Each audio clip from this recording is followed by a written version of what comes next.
ವಿರಾಜಪೇಟೆ ಸರ್ಕಾರಿ ಬಸ್ ನಿಲ್ದಾಣದಿಂದ ಗೋಣಿಕೊಪ್ಪ ಮುಖ್ಯ ರಸ್ತೆಯ ಮಂಜುನಾಥ ಹೋಟೆಲ್ ಮುಂಭಾಗದಲ್ಲಿ ಹಳೆಯ ವಿದ್ಯುತ್ ಕಂಬ ತೆಗೆದು ನೂತನ ಕಂಬ ಅಳವಡಿಸಲು ಗುಂಡಿ ತೋಡಿ 3 ದಿನಗಳ ಕಾಲ ಗುಂಡಿ ಮುಚ್ಚದೆ ಹಾಗೇನೇ ಬಿಟ್ಟು ಹೋಗಿದ್ದು, ಇತ್ತೀಚಿನ ದಿನಗಳಲ್ಲಿ ಸುರಿತಾ ಇರುವ ಭಾರೀ ಮಳೆಗೆ ತೋಡಿದ ಗುಂಡಿಗೆ ನೀರು ನುಗ್ಗಿ ಮತ್ತಷ್ಟು ದೊಡ್ಡ ಪ್ರಮಾಣದ ಗುಂಡಿ ನಿರ್ಮಾಣಗೊಂಡು ಕಟ್ಟಡಕ್ಕೆ ಭಾರೀ ಹಾನಿಯಾಗುವ ಸಂಭವ ಉಂಟಾಗಿದೆ. ತಕ್ಷಣ ಸಂಬಂಧಪಟ್ಟ ವಿದ್ಯುತ್ ಗುತ್ತಿಗೆದಾರರು ಕ್ರಮವನ್ನು ಕೈಗೊಳ್ಳಬೇಕೆಂದು ಸ್ಥಳೀಯರು ಒತ್ತಾಯಿಸಿದ್ದಾರೆ.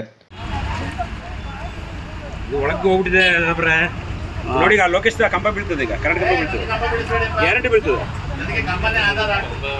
ಲೋಕೇಶ್ ಕರೆಂಟ್ ಕಂಬ ಬೀಳ್ತದೆ.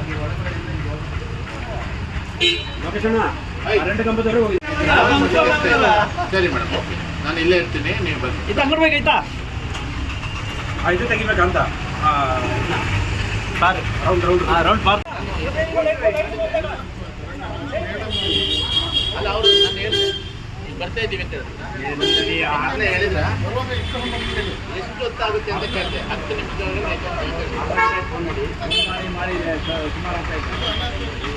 ಪಕ್ಕಲ್ಲ ಬನ್ನಿ. ಏನು ಸರ್ ಸಮಸ್ಯೆ ಅಂದರೆ ನೋಡಿ, ನಮ್ಮ ಚಾಮುಂಡೇಶ್ವರಿ ವಿದ್ಯುತ್ ಸರಬರಾಜು ನಿಗಮದವರು ಕಂಬ ಹಾಕ್ಲಿಕ್ಕೆ ಅಂತೇಳಿ 30 ಮೀಟರ್ ಕಂಬ ಹಾಕ್ಲಿಕ್ಕೆ ಅಂತೇಳಿ ಈ ಮಳೆಗಾಲದಲ್ಲಿ ಗುಂಡಿ ತೆಗೆದಿದ್ದಾರೆ. ಇದು ಸುಮಾರು ಒಂದು 5 ಅಡಿಯಷ್ಟು ಆಳ ಇದೆ. ಇದು ಒಂದು ಕಂಬದ ಬುಡ ಮತ್ತೆ ನಮ್ಮ ಅಂಗಡಿಗಳು ಶೆಟ್ರಸ್ಸು ಇದೆಲ್ಲ ಹೋಗೋ ಥರ ಇದೆ ನೋಡಿ.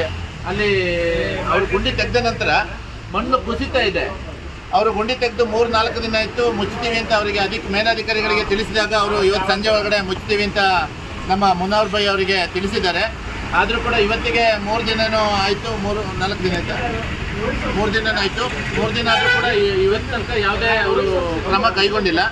ಇದರಿಂದ ದೊಡ್ಡ ಅನಾಹುತ ಆಗುವಂಥ ನೋಡಿ, ಕಂಬ ಕೂಡ ನೇತಾಡೋ ಥರ ಆಗಿದೆ.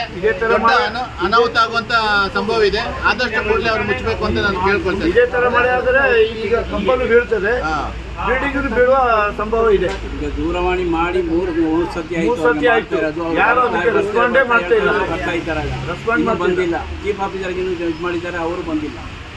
ಈ ಸಂದರ್ಭ ಲೋಕೇಶ್ ಆಚಾರ್ಯ, ಪುರಸಭೆಯ ಮಾಜಿ ಸದಸ್ಯ ಮುನಾವರ್, ವಿರಾಜಪೇಟೆ ನಗರ ಚೇಂಬರ್ ಆಫ್ ಕಾಮರ್ಸ್ ಅಧ್ಯಕ್ಷರಾದ ಕಾಶಿ ಕಾವೇರಪ್ಪ, ಸಂಪತ್ ಸಿ ನಾಯ್ಡು ಸೇರಿದಂತೆ ಅನೇಕರು ಪಾಲ್ಗೊಂಡಿದ್ದರು.